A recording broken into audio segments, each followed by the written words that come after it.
Saya sudah mendapatkan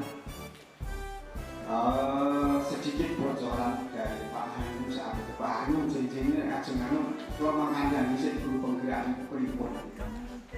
Saya salah baca, oh ternyata guru penggerak semacam itu. Dengan kegiatan belajar di sekolah, dengan apapun lingkungan, tapi terkait dengan pembelajaran di sekolah, boleh berpikir bagaimana pembelajaran Bapak Ibu tentunya untuk memerdekakan siswa. Terhormat Bapak Kepala Sekolah dan Joko Widodo, yang terhormat Bapak Ketua Komite Bapak Samsuri, yang terhormat pengajar praktek Ibu Puji Handayani, Bapak Wakah di SMK Negeri 1 Mojokerto. Ini terus terang keluar tentunya Pak. Ini di hadapan para pemirsa dan rekan-rekan dari perwakilan SMK se-Wonogiri Timur, dari Pancasila 2, dari Muhima, dari Pokolom, dari Wis Jatipurno, dan dari SMP Negeri 1 Mojokerto. Saksi modul 1 pendidikan guru penggerak yang berkaitan dengan budaya positif. Sebetulnya di guru penggerak ada beberapa modul loh. Kalau tidak salah 4 ya. 3. Ada 3 modul dan saya laksanakan sendiri, sungguh luar biasa. Dari situ tertantang. Alhamdulillah kita berkolaborasi dengan guru TK, guru SD, SMP. Kita berkolaborasi, kita adakan diskusi beberapa 2 minggu sekali, 3 minggu sekali kita bertemu. Alhamdulillah saya juga ditunjuk sebagai ketua kelompok tersebut, bahwa literasi itu dibutuhkan oleh semua tingkatan, baik dari SD, TK, SD, SMP, SMA maupun SMK. Anak-anak kita itu sangat lemah sekali di literasi, Bapak. Jadi pada aksi nyata ini adalah kita ambil peningkatan kekuatan literasi melalui budaya positif, budaya industri AS, dan dipadukan dengan video lucu kerja. Jadi kalau saya sampaikan itu muter-muter, bahkan teman-teman di jurusan TKR bingung yang dilakukan Pak Anu itu apa gitu. Nah ini nanti akan kita sampaikan di endingnya, tetapi mohon izin dulu, pertama-tama akan saya sampaikan dulu kaitannya dengan modul 1 pendidikan guru penggerak. Ya, yang pertama adalah pemikiran dari Ki Hajar Dewantara, kemudian ada budaya restitusi, dan macam-macam sekali. Memang Yayasan Dewantara memang bapak pendidik kita dari dulu. Tapi setelah mengikuti guru penggerak ini, saya baru tahu Pak secara mendalam. Bahkan teori tabula rasa oleh John Locke yang kita pelajari semasa kuliah, bahwa anak itu terlahir sebagai kertas putih, kemudian kita sebagai guru mengisinya, ya, itu ternyata berbalik dengan Yayasan Dewantara. Yayasan Dewantara menyampaikan bahwa anak itu mempunyai kodrat masing-masing. Bahkan satu buku dia sudah punya tulisannya itu. Dan tugas kita hanyalah mengarahkan sebagai mentor dan yang lain. Nanti kalau saya bilang guru penggerak salam dan bahagia, oke? Okay? Guru penggerak salam dan bahagia. Guru penggerak salam dan bahagia. Sosialisasi untuk satu pendidikan guru penggerak budaya positif oleh saya sendiri dengan Nur Diarso. Alhamdulillah sudah hampir 12 tahun saya di SMK Purwokerto. Segala dinamikanya sudah kita lewati, dari yang berburu prestasi Pak sampai memikirkan bagaimana kemajuan dari jurusan TKR. Akhirnya di tahun 12 tahun ini saya menemukan makna sebenarnya untuk menjadi guru itu seperti apa. Jadi tidak hanya prestasi saja, tidak hanya fisik saja, tidak hanya kompetensi diri saja, tetapi adalah semuanya. Modul 1 yaitu paradigma pendidikan menurut Ki Hajar Dewantara. Yang terkenal adalah Ing Ngarso Sungtulondo, Ing Madya Manungkarso, dan Tut Wuri Handayani. Ini kita sudah tahu dari awal, dari kita SD sudah diajarkan bahwa di depan memberikan teladan, di tengah membangun kekuatan dan terus berkarya, di belakang memberi dorongan. Itu konsep bersama sudah kita pahami. Artinya sebagai guru kita yang bisa memberikan teladan, kita juga bisa membangun kepercayaan diri dari siswa, dan kalau juga kita bisa memberikan dorongan atau motivasi pada siswa. Kemudian pada adanya Yayasan Dewantara itu ada yang namanya pengajaran dan pendidikan. Pengajaran dibedakan antara pengajaran dan pendidikan. Pengajaran merupakan bagian dari pendidikan, yaitu proses mentransfer ilmu. Jadi pengajaran di proses mentransfer ilmu. Kemudian untuk pendidikan memberi tuntunan terhadap segala kodrat dimiliki anak untuk mencapai keselamatan dan kebahagiaan yang setinggi-tingginya. Dan yang kedua adalah kodrat zaman, yang dinamakan kodrat alam, bahwa anak terlahir itu mempunyai potensi, mempunyai ketetapan dalam dirinya, dan itu tidak bisa kita langgar. Sedangkan kodrat zaman bahwa anak itu atau siswa itu lahir sesuai dengan zamannya, sehingga kita harus mendidik sesuai dengan zamannya.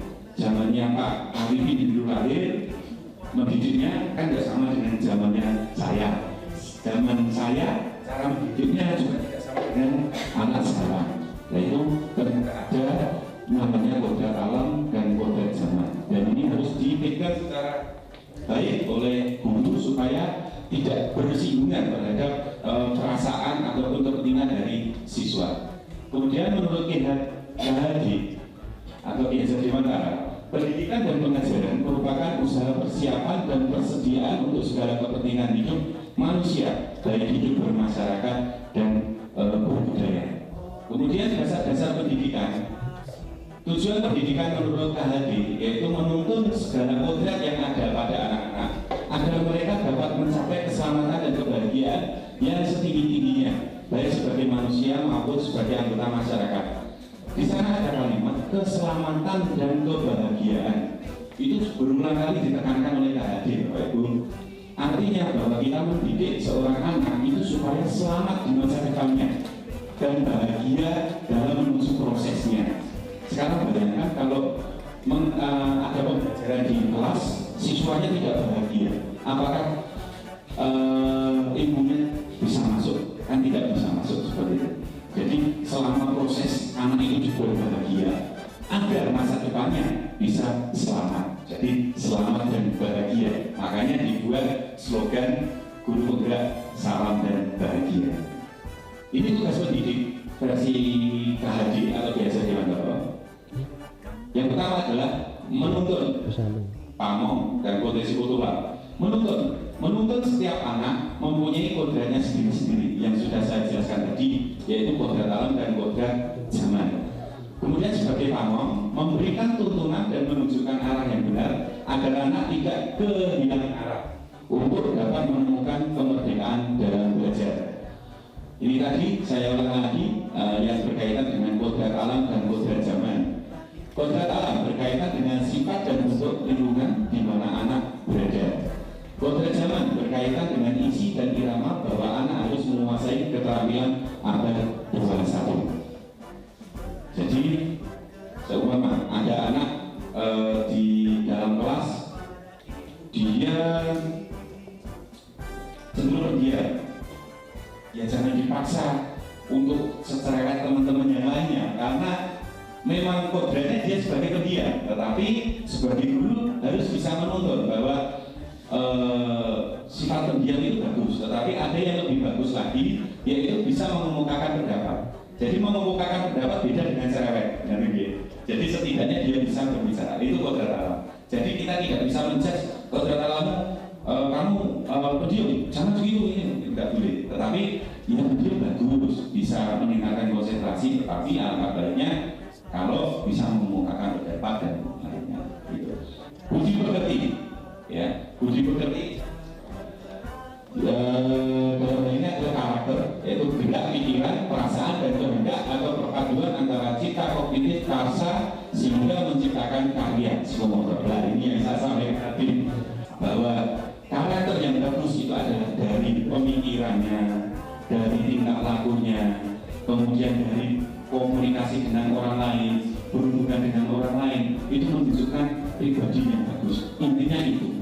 Jadi ada cipta rasa dan yang lainnya.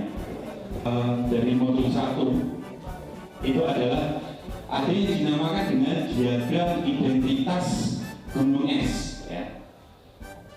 Jadi dari diagram tersebut, ya, itu menjelaskan bahwa proses perubahan perilaku itu akan membentuk karakter.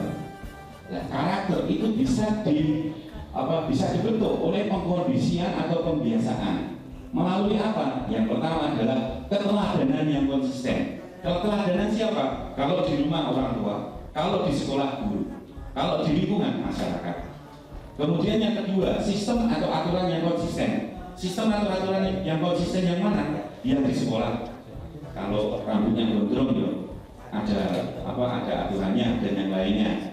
Kemudian di rumah, aturan keluarga itu harus bagaimana. Nah, di sekolah pun ini nanti ada materi sendiri yang kaitannya dengan sistem atau aturan yang dinamakan dengan budaya restitusi. Bagaimana mengatur siswa tanpa meninggalkan trauma atau meninggalkan seperti digurui, seperti ditekan, seperti dipaksa, sehingga anak dengan sendirinya mampu atau mau menjalankan. Kemudian dari kebiasaan atau perilaku yang sudah dilakukan tadi akan muncul soft skill, pola pikir, kepercayaan, nilai-nilai. Alhamdulillah beberapa waktu yang lalu kita sudah menjadi binaan Daihatsu seperti Muhima, seperti IDIS. Di sana ada soft skill yaitu budaya industri 5S. Ada Seiki, ada Seiketsu, ada Seiso, ada Shizuke dan Seiton. Nah itu dari Jepang diaplikasikan budaya industri dan setelah kita telah memang benar-benar bermanfaat sekali. Identitas dan itu terjadi di bawah sadar. Sesuatu atau segala sesuatu yang di bawah sadar itu harus dilakukan secara kontinuitas, tidak bisa instan. Karena kalau instan itu tidak bisa terjadi. Artinya apa? Harus ada kontinuitas dari sekolah maupun dari kelas ataupun guru tersebut supaya menjaga nilai-nilai yang menjadi identitas anak sebagai pembentuk karakter yang bagus, yaitu karakter profil pelajar Pancasila. Ini tadi yang sudah dijelaskan oleh Bapak Kepala Sekolah waktu sambutan tadi bahwa profil pelajar Pancasila itu pertama mengikuti beriman kepada Tuhan Yang Maha Esa dan berakhlak mulia. Implementasinya di sekolah sebagai contoh adalah mengawali dengan doa, pelajaran dengan doa. Dan beberapa waktu yang lalu sudah dicanangkan oleh Rohis dan ketua dan guru agama, ada doa bersama setiap hari apa Pak? Ada Selasa sama Jumat. Selasa dan Jumat. Dan itu adalah satu bentuk dari sebuah usaha guru maupun sekolah untuk menciptakan anak yang beriman, bertakwa dan Tuhan Yang Maha Esa dan berakhlak mulia. Kemudian berkebinekaan global, artinya mampu memahami, mampu menoleransi segala perbedaan yang ada di lingkungan, baik lingkungan sekolah, rumah dan lainnya. Kemudian bergotong royong, ini kalau diimplementasikan di sekolah adalah ketika praktek, jadi ada yang egois, ada yang senang kerja bareng. Nah, itu kita sebagai guru harus bisa memahami, harus bisa menganalisa anak-anak yang egois ataupun yang suka kerjasama. Nah, ini harus ada trik-triknya supaya gotong royong ini ditanamkan bersama-sama. Ada yang bisa kerja sendiri, selesai, tapi kalau gotong royong malah lama selesainya. Kemudian kreatif, bernalar kritis, mandiri. Nah ini yang di SMK ini penting sekali, yaitu kreatif dan mandiri. Kreatif, sebagai anak teknik harus kreatif. Jadi pemikirannya harus terbuka terhadap segala kemungkinan. Sebagai contoh, ketika menyelesaikan sebuah problem, anak itu harus mempunyai daya harus mempunyai daya kreasi yang tinggi supaya bisa menyelesaikan trouble dan mandiri, tidak sebagai yang lain. Itu Bapak Ibu sekalian yang berkaitan dengan profil pelajar Pancasila. Sampai di sini dulu, mungkin ada pertanyaan. Mungkin di teman-teman yang lain tidak ada pertanyaan Bu Uji. Kalau di sini saya ingin ada pertanyaan. Yang pertama ingin ada umpan balik, yang kedua menguji, saya terus mau memahami tenan lupa ini kan gitu. Monggo kalau ada pertanyaan kaitannya dengan guru penggerak secara umum, kaitannya dengan materi, monggo saya persilakan. Ada indikator ketercapaian bahwa dari ke-6 profil ini itu bisa dicapai anak gitu. Apakah ada? Terima kasih. Jadi indikator ketercapaian profil pelajar Pancasila ini ada. Jadi di download ada indikator ketercapaian, kebetulan di laptop London. Salah satunya sebagai contoh yang tadi sudah saya sampaikan. Jadi beriman, bertakwa pada Tuhan Yang Maha Esa dan berakhlak mulia. Indikator yang pertama, mampu melaksanakan perintah dan larangan dari agama masing-masing. Kedua, mampu menjalankan ibadah sesuai dengan ketentuannya masing-masing. Ya. Kemudian yang ketiga, berakhlak mulia, suka saling tolong-menolong dan membantu. Itu ada di profil pelajar Pancasila indikatornya. Mas dan yang lainnya. Mungkin ada yang lain? Apa nggih? Lanjut, Pak Sam. Oke. Selanjutnya adalah nilai dan peran guru penggerak. Nilai-nilai guru penggerak. Yang pertama, kalau tadi profilnya siswa, jadi yang diinginkan Pak Nadiem itu profil guru menciptakan profil pelajar Pancasila 6 tadi. Tetapi kalau gurunya harus seperti ini, nilai-nilai guru penggerak. Yang pertama, mandiri. Dua, kolaboratif. Ketiga, reflektif. Keempat, inovatif dan berpihak pada murid. Dan ini. Jadi kalau misalnya nanti jadi calon guru penggerak harus mampu memahami 5 hal tersebut harus dimiliki, yaitu yang pertama mandiri, kolaboratif. Jadi intinya bisa bekerja sama dengan yang lain, kemudian bisa mengerjakan tugas tepat waktu, kemudian reflektif ya, bisa mengintrospeksi diri dan berpihak pada murid, itu melakukan semua inovasi yang hanya tujuannya adalah pada murid seperti itu. Kemudian peran guru penggerak yang pertama adalah menjadi pemimpin pembelajaran. Artinya adalah di kelas guru harus bisa menguasai kelas itu. Nah ini teman-teman banyak yang salah mengartikan pemimpin pembelajaran, dikira pemimpin di sekolah. Jadi kemudian menggerakkan komunitas praktisi, ya, seperti ini. Kemudian MGLP. Ya, kemudian menjadi coach bagi guru lain, kemudian mendorong kolaborasi antar guru dan mewujudkan kepemimpinan murid. Nah di sini artinya mewujudkan kepemimpinan murid adalah murid yang tahu apa yang dia lakukan, murid yang mengerti tugasnya sebagai murid, dan murid yang mempunyai cita-cita di masa yang akan datang. Dalam mewujudkan visi dibutuhkan suatu paradigma manajemen perubahan yang dikenal dengan inquiry apresiatif atau IA. Ini istilah baru adalah IA yang merupakan suatu manajemen perubahan yang kolaboratif dan berbasis kekuatan serta menggunakan prinsip psikologis positif. Langkah manajemen IA melalui tahapan budget. Jadi dalam membuat visi dari guru penggerak ataupun sekolah penggerak atau yang lainnya, itu ada yang namanya inquiry apresiatif.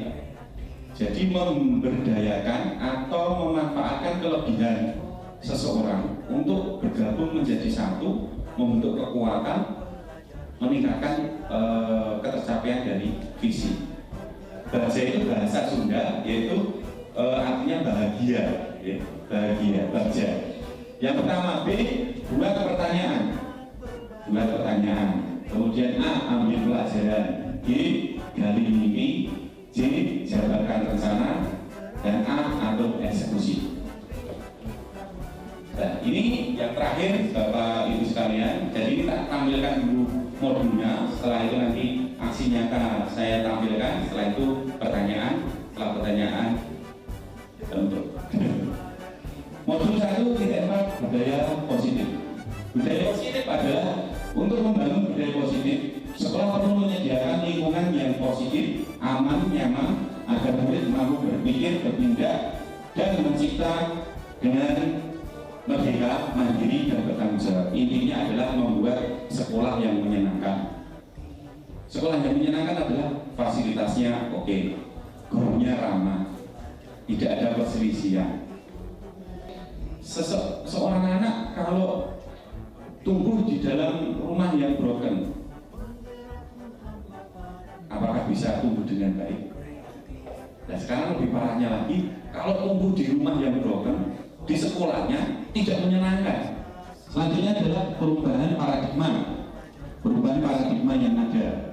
Ilusi kontrol, dengan pendekatan ilusi kontrol oleh Dr. William Glasser dalam teori kontrol untuk meluruskan beberapa miskonsepsi tentang kontrol. Yang pertama, ilusi guru mengontrol murid. Dua, ilusi bahwa semua penguatan positif afektif dan bermanfaat. Tiga, ilusi bahwa kritik dan membuat orang merasa bersalah dalam menguatkan karakter. Keempat, ilusi bahwa orang dewasa memiliki hak untuk memaksa. Jadi ternyata ilusi guru mengontrol murid, ini kebanyakan guru sudah lakukan, bahwa di kelas itu semua yang ada di kelas itu adalah saya yang ngomong, termasuk muridnya. Lupa bahwa ada kodrat alam, kodrat sana.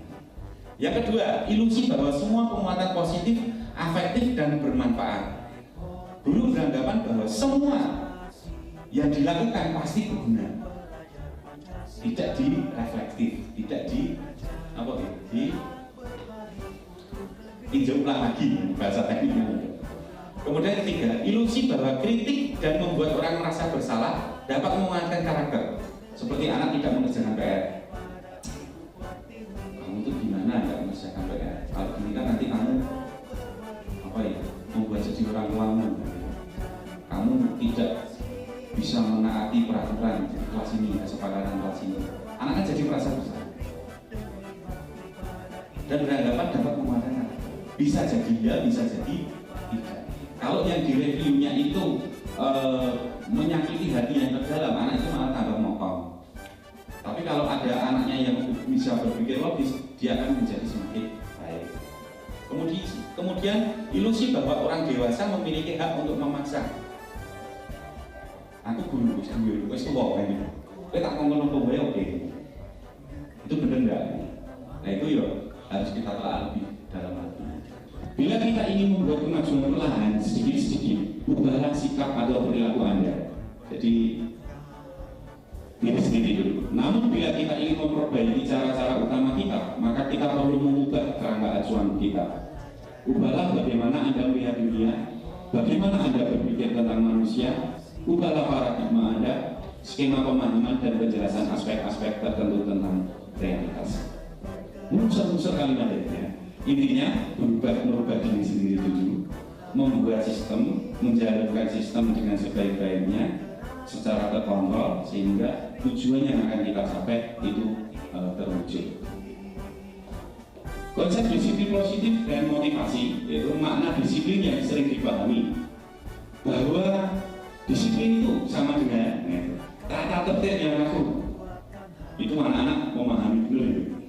Wah, sesok ini sepatu harus hitam, memahaminya seperti itu. Disiplin itu teratur, itu memang benar. Kita buat jalur hijau, jalannya harus di jalur hijau. Tapi kenyataannya belum berjalan secara 100%. Kepatuhan, rambut harus lurus, ya. Kalau lurus ya. Jadi harus bagus lah, harus sesuai aturan. Datang tidak boleh lebih dari jam 7, menimbulkan kepatuhan. Disiplin itu hukuman. Kalau melanggar dihukum pasti. Nah ini Pak yang membuat saya dilema Pak. Kalau di SMK itu kan datang terlambat, usap, salah sedikit usap, kan gitu. Bahkan dulu waktu mengajar awal-awal dulu, nggak main-main, suruh usap itu sampai capek, sampai keluar. Supaya Pak untuk siap di budaya industri, supaya siap memasuki industri. Inilah makna disiplin yang sering dipahami oleh anak-anak kita bahwa hukuman itu adalah tata tertib yang kaku, disiplin itu harus teratur, patuhan, hukuman dan yang lainnya. Untuk menciptakan murid yang merdeka, syarat utamanya adalah harus ada disiplin yang kuat. Disiplin yang dimaksud adalah disiplin diri yang memiliki motivasi internal. Jadi disiplin dengan aturan, tetapi menimbulkan motivasi dari dalam sendiri. Artinya aturan itu akhirnya tidak menjadi eksekutor. Artinya anak itu melaksanakan dengan kerelaan hati, dengan motivasi dari diri sendiri. Nah, itu adalah tugas kita untuk menciptakan itu. Karena itu salah satu indikator dari merdeka belajar, menjalankan aturan atau kedisiplinan tanpa adanya paksaan. Sebagai pendidik, tujuan kita adalah menciptakan anak yang memiliki disiplin diri sehingga mereka bisa berperilaku dengan mengacu pada nilai-nilai kebajikan universal dan memiliki motivasi intrinsik bukan ekstrinsik. Jelas, motivasi diri, bagaimana kita memberikan motivasi dari siswa.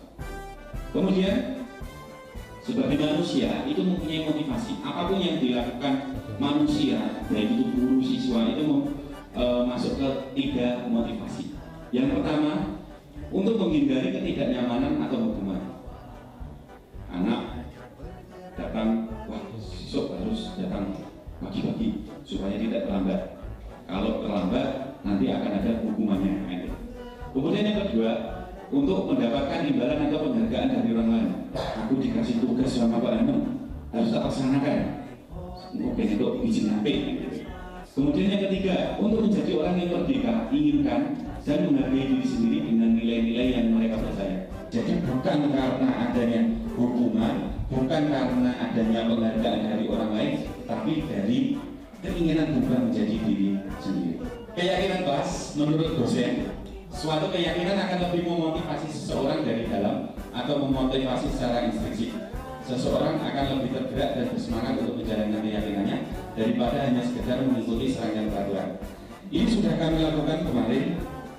Kelas itu berbeda-beda keyakinan kelasnya, karena mungkin dari tingkat pemikiran. Kalau kelas 12 sudah masuk, pemikirannya kerja. Oke, nah kelas 10 itu masih seputar ketertiban kelas gitu saja. Artinya setiap anak itu punya kode alam sendiri dan kode zamannya. Jadi ya kita ikuti aja di kelas itu kesepakatannya bagaimana kita buat secara bersama-sama. Bahwa murid atau manusia itu punya kebutuhan dasar. Yang pertama adalah kesenangan, 2 cinta dan kasih sayang, kebebasan, dan penguasaan. Ini kebutuhan dasar manusia. 5 posisi kontrol dari seorang guru ya. Itu yang pertama, guru bisa sebagai penghukum. Ini kita hindari dulu. 2, pembuat orang merasa bersalah. 3, teman. 4, monitor atau pemantau, dan 5, manajer. Dari 5 posisi kontrol ini yang diharapkan kita sebagai guru adalah sebagai manajer. Mempersilahkan murid bertanggung jawabkan perilakunya, mendukung murid agar dapat menemukan solusi atas permasalahannya sendiri. Ini yang saya sampaikan tadi, segitiga restitusi. Restitusi adalah proses menciptakan kondisi bagi murid untuk memperbaiki kesalahan mereka sehingga mereka bisa kembali pada kelompok mereka dengan karakter yang lebih kuat. Prosesnya adalah anak itu diarahkan ke logika yang lebih baik tanpa meninggalkan trauma, tanpa meninggalkan karakter anak itu. Jadi mengupgrade karakter anak tanpa meninggalkan kodratnya. Ini teorinya dari segitiga restitusi. Pertama adalah setiap orang pasti melakukan kesalahan. Kamu bukan satu-satunya yang pernah melakukan ini. Itu dinamakan menstabilkan identitas. Kemudian ada validasi tindakan yang salah. Kamu tentu punya alasan mengapa kamu melakukan itu. Adakah cara yang lebih efektif untuk mendapatkan apa yang kamu butuhkan? Itu validasi tindakan yang salah. Bahasa singkatnya adalah konfirmasi atas kesalahannya. Kemudian menanyakan keyakinan. Keyakinan kelas apa yang telah kita sepakati? Kamu ingin menjadi orang yang seperti apa? Jadi intinya ada anak salah, terus gitu ya. Kemudian menguatkan itu orang pokok, tapi mau mesti kesalahan. Kemudian, nah kenapa kamu kok bisa seperti itu? Konfirmasi, ada jawaban. Terus selanjutnya, tahap yang selanjutnya yang lebih baik bagaimana? Itu sudah dari dulu sudah ada seperti itu sebenarnya. Sudah ada. Cuma kadang kita lupa. Banyaknya pekerjaan, administrasi dan yang-lainnya ada yang salah. Kamu salah seperti itu, udah kerja di sana. Salah usaha bandung. SMK pun biasa ya Pak ini. Nah ini kita kembalikan nanti ke kitabnya, ke hakikatnya. Jadi ini ilmu baru tapi ya lama, dari dulu sudah ada. Dan terima kasih. Itu Bapak Ibu sekalian, sebelum ke video aksi nyata atau yang lainnya, mungkin bisa ditanyakan, ada beberapa pertanyaan. Ada beberapa pertanyaan. Yang pertama terkait dengan guru penggerak. Dengan guru penggerak itu saya pernah coba buka CPKB tapi Anda tidak terdaftarkan gitu.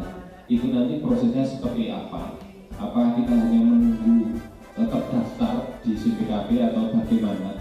Kebetulan kami yang rata-rata mungkin mampu dan teman-teman kalau yang di swasta yang saya sendiri dan maksudnya sekolah saya sendiri itu kurang begitu aktif terkait dengan akun CPKB-nya. Soalnya kalau ada info massal itu baru berbondong-bondong buka kan gitu.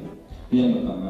Terus yang kedua, mendengar bahasan tadi, menyimak bahasan dari Pak Hanung yang terkait dengan guru penggerak. Bagaimana bentuk implementasi guru penggerak terkait dengan kurikulum yang berlaku di sekolah?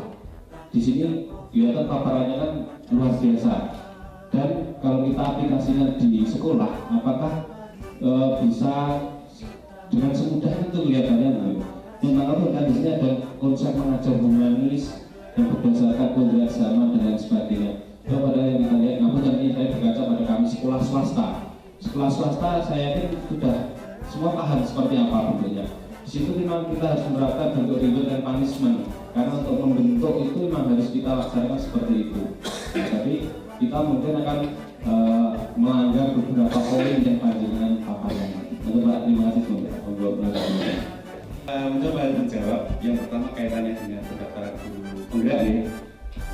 Itu sesuai dengan daerah sasaran Pak. Jadi kalau ada Wonogiri ada daerah sasaran, itu pasti akan ada surat di webnya guru penggerak. Terus di SIM PKB itu Anda masuk ke sasaran ini. Nah, dengan nanti baru ngeklik masuk daftar. Nah, prosesnya nanti ada beberapa. Yang pertama menulis esai, banyak sekali biasanya. Mendownload surat-surat dulu, surat izin dari kepala sekolah, kemudian dan yang lainnya, kemudian esai pertanyaan yang berkaitan dengan kepemimpinan pembelajaran. Itu banyak sekali. Dan itu tolong di save karena nanti akan digunakan selanjutnya. Segala pertanyaan itu di save. Setelah mengisi esai, kemudian nanti akan membuat RPP. RPP di-upload di guru berbagi. Dan RPP-nya tidak seperti RPP biasa. RPP-nya satu lembar. Kemudian di sana ada ada tautan ke sumber belajar. Ada tautan ke sumber belajar. Kemudian setelah RPP sudah, kemudian ujuk kerja. Nah, ujuk kerja yaitu praktek mengajar. Jadi praktek mengajarnya di rumah, Pak. Jamnya ada yang jam 8 malam, ada yang jam 9 malam. Alhamdulillah saya waktu itu jam 4 sore. Jadi di rumah mengajar. Yang dinilai bukan materi jenengan, tapi singkat dari metode model pembelajaran. Kalau pakai PJBL, Project Based Learning, itu yang dinilai tahap-tahapnya. Kalau pakai Discovery Learning, itu yang dinilai tahap-tahapnya. Jadi gini Pak, sepertinya ini bagi saya baru awal sekali untuk guru penggerak ini. Jadi nanti yang ingin saya tanyakan tahapan-tahapan untuk menjadi guru penggerak seperti yang saya sampaikan Pak Aryadi tadi. Menurut saya kok tahapannya terlalu panjang gitu ya Pak. Karena ini untuk mencapai guru penggerak seperti yang di depan itu Pak Hanu sendiri baru calon guru penggerak angkatan 4 ya. Ini baru calon. Dan terus untuk mencapai guru penggeraknya kira-kira tahapannya masih berapa kali lagi atau apakah masih panjang? Jangan-jangan ini tadi saya buka di pendaftaran itu sudah angkatan 6 baru. Nah, angkatan 6 itu nanti kira-kira apakah tahun depan, apakah tahun depannya lagi? Nah, kira-kira juga saya belum tahu. Bahkan di SIMPKB saya tadi Pak Joko sudah melihat bahasanya untuk saya sendiri berada bukan di luar daerah sasaran.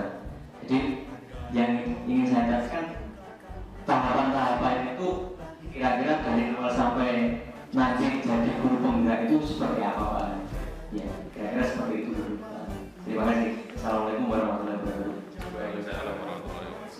Baik, terima kasih Pak atas pertanyaannya. Jadi langkah pertamanya seleksi tadi Pak. Tapi sebelum ke sana, itu kan ada daerah sasaran. Nah, daerah sasaran itu tenang saja, setiap tahun dibuka ini nanti. Nah, ketika dengan masuk ke daerah sasaran ada pemberitaan notifikasi di SIMPKB seperti itu. Seperti itu. Nah, ini kok calon guru penggerak, rambutnya kapan nanti? Setelah 9 bulan nanti Pak. Setelah 9 bulan nanti jadi guru penggerak, dapat sertifikat. Baru guru penggerak. Nah, setelah guru penggerak nanti bisa daftar pengajar praktek seperti Bu Puji, bisa menjadi fasilitator juga seperti Pak Koro. Jadi di guru penggerak itu ada pertama calon guru penggerak seperti saya, kemudian pengajar praktek seperti Bu Puji yang mendampingi di daerah, kemudian fasilitator yang memantau tugas di LMS, Learning Management System ini pakai Moodle.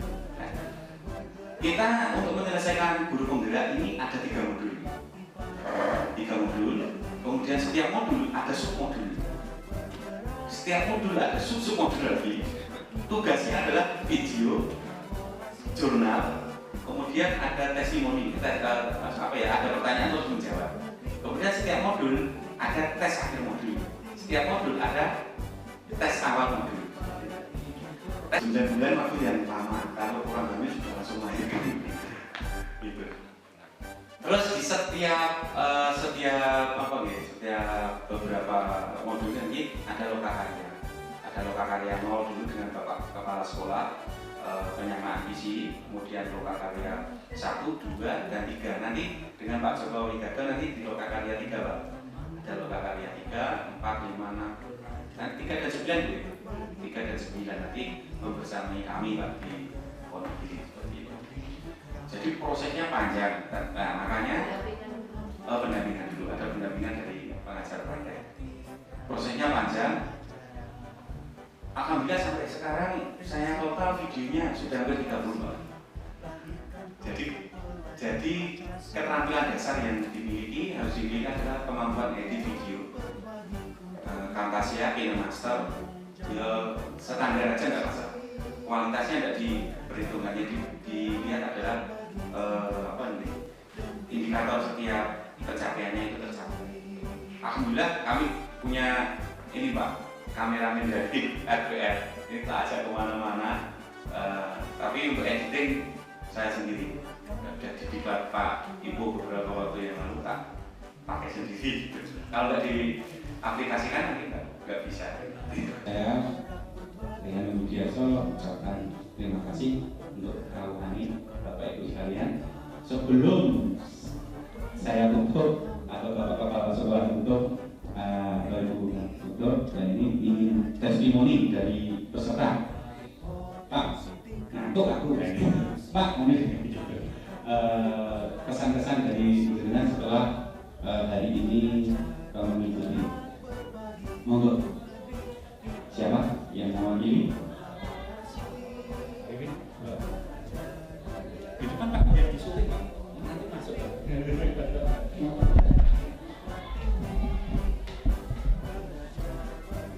Assalamualaikum warahmatullahi wabarakatuh.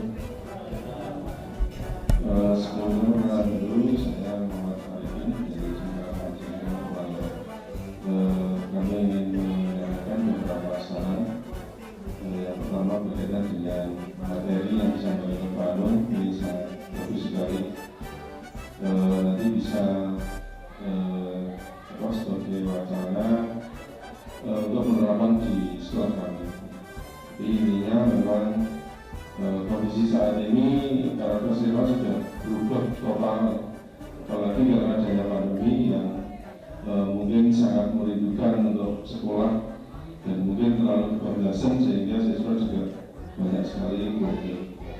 Nah, dengan sekolah penggerak ini mungkin sebagai sebagai induk dari guru penggerak, dan nanti bisa kami mudah untuk mengisi dengan pemulihan karakter anak atau karakter siswa tersebut.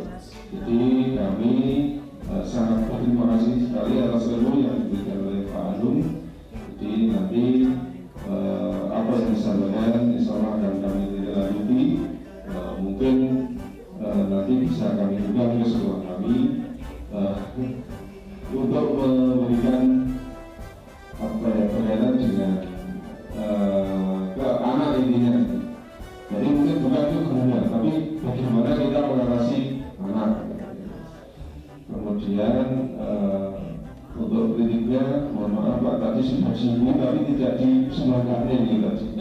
Mungkin mereka mohon tunggu bawah.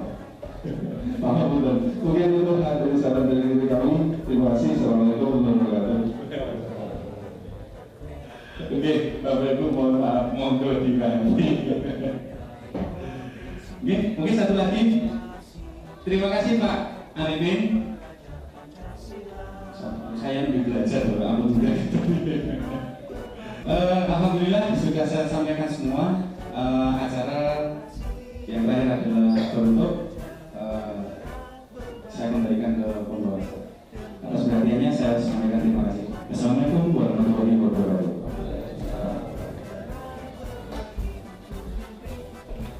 Baik Bapak Ibu yang kami hormati, sekarang materi di penghujung acara yaitu penutup kepada Bapak Dr. Joko Widodo, kami silakan memberikan satu dua kata. Kalau Pak Haji pengawas dulu selalu menutup pertemuan dengan kalimat Jairul berdetak, waktu terus berlalu. Setiap kali Pak Haji pengawas mengucapkan seperti itu. tidak terasa sudah 9, 10, 11, sudah 3 jam. Tidak terasa segala sesuatu asal dilakukan dengan ikhlas, dengan penampilan yang menarik. Lungguh 3 jam pun juga tidak terasa. Dan tanpa terasa pula kita sudah sampai pada penghujung acara pada pagi hari ini, sosialisasi dan diseminasi model pendidikan guru penggerak. Saya hanya bisa mengucapkan terima kasih khususnya kepada undangan-undangan. Saya ucapkan Pak selamat untuk Pak Hanung sudah melakukan tahapan-tahapan. Dan saya juga mulai dengan teman-teman. Saya juga baru dong guru penggerak ya baru hari ini. Oh ternyata ada berusaha ada daerah sasarannya. Oh ternyata selama 1 tahun itu nanti ada 3 angkatan gitu, saya melihat seperti itu. Sehingga saya mohonkan pada rekan-rekan semua, Pak Herioko yang masih muda, beliau saya kenal betul dengan beliau untuk mendukung motivasinya luar biasa Pak Herioko ini. Juga Bapak Ibu guru yang lain mungkin bisa disampaikan ke sekolah masing-masing. Seperti ini guru penggerak yang pada dasarnya nanti kita semua ingin merubah pendidikan itu ya seperti yang dikatakan Pak sesuai zamannya. Kalau Pak Arifin ya Pak Arifin saya ini lagu lama, ini lagu lama. Tapi mungkin hanya akan diberikan cover yang baru. Ini lagu lama. Yang namanya teori didaktik, metodik tidak seperti itu. Tetapi mungkin disesuaikan dengan perkembangan zamannya. Kalau dulu Mantos menciptakan lagu Campur Sari, sudah zamannya sudah berakhir. Mungkin sekarang lagunya Mantos didadaknya koplo saat ini. Mungkin besok itu yang namanya pendidikan itu pasti berdinamika. Tapi goal yang paling utama Bapak Ibu sekalian, kita jadikan siswa-siswi kita siap menghadapi masa depan. Kita mengantarkan anak-anak kita mencapai cita-cita yang mereka idam-idamkan selama ini melalui apa? Melalui pendidikan yang orientasinya sendiri akan membentuk mereka menjadi pelajar yang berprofil, kan istilahnya profil pelajar Pancasila. Sekali lagi tapi kalau kita lagu lama, tapi harus ditampilkan di zaman yang berbeda. Itu yang bisa saya sampaikan. Sekali lagi atas kerawannya saya ucapkan banyak sekali terima kasih mewakili Pak Hanung dan rekan-rekan yang ada di SMK Negeri 1 Mojokerto. Kalau ada sesuatu yang kurang berkenan, kami mohon maaf yang sebesar-besarnya. Matur nuwun. Saya tutup ya Pak Hanung. Kita akan sebelum mungkin sakit pinangki di lain kesempatan. Assalamualaikum warahmatullahi wabarakatuh.